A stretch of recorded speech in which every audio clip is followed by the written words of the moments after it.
Muy buenas a todos y todas, soy José Luis Gamero, director del despacho Gamero y Abogados y también socio de la firma Juris Reclama, y en el día de hoy vamos a hablar de los registros de morosos.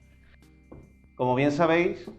actualmente en España existe lo que se llama las listas de morosidad o los registros de morosos,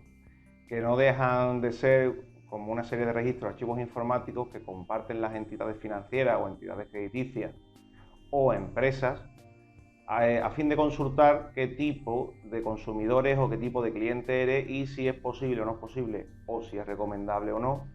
darte la financiación necesaria. Podemos hablar desde una tienda de colchones, una tienda de electrodomésticos, hasta un banco. En España,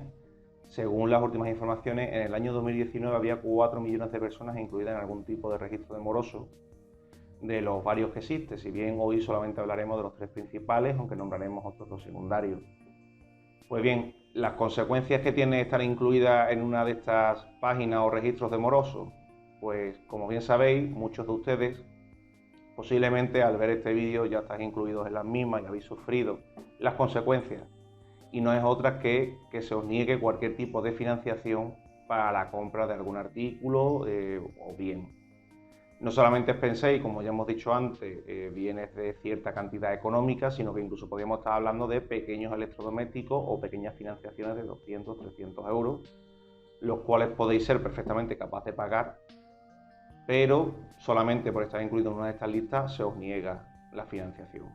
Pues bien, la pregunta ahora es, ¿para qué sirven estas listas de moros? La versión oficial o la versión que de alguna manera nos quieren vender es que son unas listas necesarias a fin de que las empresas pasen información entre ellas sobre los clientes y la peligrosidad de esto para producirse o no un impago. La versión oficial es que es una forma de impedir que esas malas personas puedan comprar productos y no abonarlos y luego desaparecer o negarse a pagarlos. Pero también la realidad es otra, y es que se ha convertido el incluirte en una lista de morosos en una amenaza, o en muchos casos cuando te llaman y te amenazan con incluirte, o como una medida de presión. Por ejemplo, ya que nos gusta ser didáctico, podemos hablar de que habéis tenido alguna vez algún tipo de problema en telefonía, algo muy normal, sobre todo en materia de portabilidades, o bien habéis tenido un problema en la compra de productos por internet, los cuales no han llegado o han llegado deteriorados o no son directamente lo que habéis comprado, y en vez de proceder a la reclamación o incluso habiendo reclamado, os negáis al pago y la empresa automáticamente os incluye, cosas que no pueden hacer, como vamos a decir a continuación, tanto en cuanto todos estos registros de morosos están de alguna manera vinculados o regulados por la Ley de Protección de Datos. Las principales listas, para que las sepáis de alguna manera, son ASNEF, CIRBE y RAI. Sí es cierto que en el caso de CIRBE, que es la Central de Riesgo del Banco de España, no es una lista propiamente dicha, sino es más bien un índice que consultan las entidades financieras y bancarias, y en el mismo vienen todos vuestros préstamos financiados que tenéis, así como si están en activo, están en morosidad, etc. Si bien la función que cumple en muchos aspectos es la de una lista de morosos, pero en este caso sí quiero diferenciarlos de la demás, entre otras cosas porque es una lista que lleva un organismo público de máximo rigor y que la verdad que actualmente el Departamento de Riesgo del Banco de España trabaja muy bien y filtran bastante estas situaciones, así como los que suelen apuntar los datos en ella no son cualquier entidad, son entidades financieras y bancarias que están mucho más reguladas que, por ejemplo, una empresa que venda electrodomésticos. Pues bien, junto a estos 3 registros también existen otros minoritarios, que también muy utilizados últimamente, como son Expedia o Brandenburg. Y esto es importante puesto que las empresas pueden estar en todos, o bien pueden estar en varios, o puede que incluso nada más que esté en uno. Y de alguna manera se puede convertir en un poco en una odisea saber en qué registro está a fin de que te borren, o por lo menos preguntar quién te ha incluido y por qué estás incluido ahí. Y ahora unas pequeñas pinceladas sobre motivos o causas por las cuales no os pueden incluir en estas listas y que si estás incluido podéis solicitar que os saquen. Un ejemplo es que no os pueden incluir por el impago de una deuda si no ha pasado 4 meses desde el inicio del impago. Luego, por la cantidad, las personas físicas, si la deuda es inferior a 50 euros no podéis estar incluidas, y si fueran personas jurídicas son 300 euros. Es importante el deber de comunicación en el sentido que os tienen que comunicar con un mes de antelación que os van a incluir en esa lista. Si esa notificación no llega o no se cumple, estarían incumpliendo la normativa de protección de datos y podéis solicitar que os sacaran de las mismas. Igualmente, durante ese mes también tenemos derecho a corregir, a oponernos a nuestra inclusión o de alguna manera hacer aseveraciones a la misma, informar si está en litigiosidad, etc. Y es importante, no podemos permanecer más de 5 años en una lista de morosos. Incluso también se nos da el caso, que no son pocas, incluso son varias las sentencias que la recogen. Me acuerdo, por ejemplo, y me perdonáis que lo mire, de la sentencia de 17 de abril de 2007 de la Audiencia Provincial de Madrid, en el cual estudia cómo muchas veces estás incluido en el registro de morosos y la deuda ha prescrito. Es decir, tenemos deudas que sean o no ciertas, tienen un plazo para reclamarlas judicialmente y no han sido reclamadas. Y ahora, por último, lo que os preguntaréis todos y posiblemente lo que realmente queréis escuchar de mí es cómo salimos de esas listas. En primer lugar, es fundamental averiguar en qué lista estás incluido. Como hemos dicho antes, puede ser una o pueden ser varias. El segundo paso, una vez que ya está identificada la lista, es averiguar quién os ha incluido en esa lista y la deuda que lo ha generado.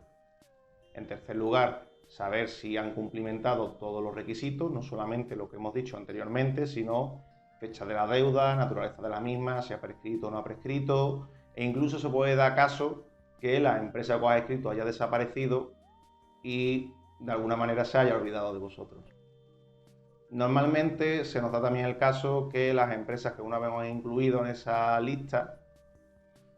no se acuerdan o se olvidan o no proceden a borraros de las mismas y tenéis que ser ustedes quienes hagáis todos los trámites necesarios a fin de conseguirlo. Queremos ayudaros un poco más y os vamos a decir cómo podéis acceder, por ejemplo, a estos 3 principales registros que hemos enunciado antes y la forma de hacerlo. Respecto de ASNEF, os recomendamos siempre que hagáis una carta o un escrito con todos vuestros datos, acompañado con el DNI, a la dirección postal que aparece en la página web de la misma, solicitando los datos al respecto. Sobre CIRVE, como ya hemos dicho, y al ser una institución pública, es mucho más sencillo. Con vuestra firma digital, entrando desde el portal web del Banco de España, podéis acceder a la misma y solicitar vuestro informe de riesgo o vuestra nota de riesgo. Y por último, RAI, podéis acceder a un formulario que tienen en su página web y enviándolo por correo electrónico junto con vuestro DNI o CIF. No podemos olvidar que si no tienes DNI porque eres empresa, puedes utilizar tu CIF. Y también se os facilitarán los datos sin perjuicio de que alguno de los entes o de estos 3 organismos que hemos especificado, estas 3 listas de morosos, pueden pediros documentación complementaria. Y lo único que os recomiendo, después de lo que os he dicho, y pese a que parece fácil, es que busquéis siempre la ayuda de un profesional para que gestione todo lo relativo a la problemática de la inclusión de vuestros datos en los registros de morosos, ya no solamente para que no se os haga engorroso ni una burocracia que muchas veces es abrumadora, sino también porque tenemos que recordar, y quiero hacer énfasis en esto, en que si vuestros datos han sido incluidos de una forma indebida y eso os ha causado algún tipo de perjuicio, es posible, y hay varias sentencias de distintos órganos oficiales que lo avalan, que podáis pedir que se os resarza de ese daño. Y un ejemplo claro es que alguno de los que me estáis escuchando hayáis tenido que pedir un préstamo. Imaginaos un empresario, es el que tengo en mente, en un procedimiento que hemos llevado nosotros, que es un empresario que tuvo que pedir financiación, renovar la póliza de crédito en este caso, y por estar incluido por una deuda que ni siquiera era suya, sino era de su esposa, y lo pusieron a él extrañamente, ni siquiera estaban casados en gananciales,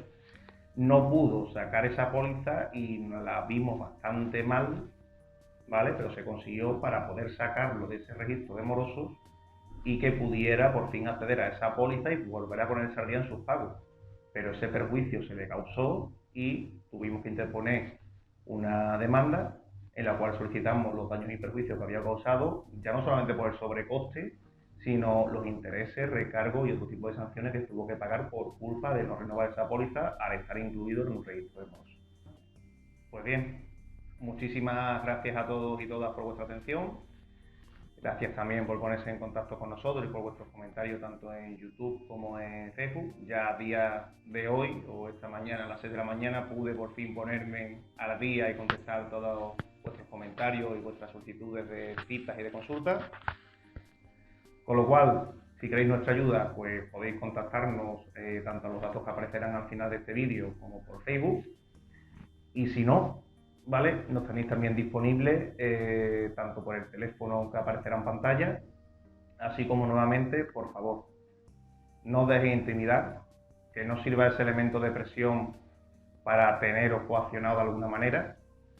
y sobre todo contactar con un profesional. Muchas veces gastarte ese dinero en una consulta, en averiguar cómo se consiguen las cosas, os puede ahorrar muchísimo, ya no solamente dinero, sino quebraderos de cabeza y hasta salud. Y bueno, como siempre, recordad, en Yuri Reclama somos abogados que ayudan a las personas y solucionan sus problemas. Muchas gracias.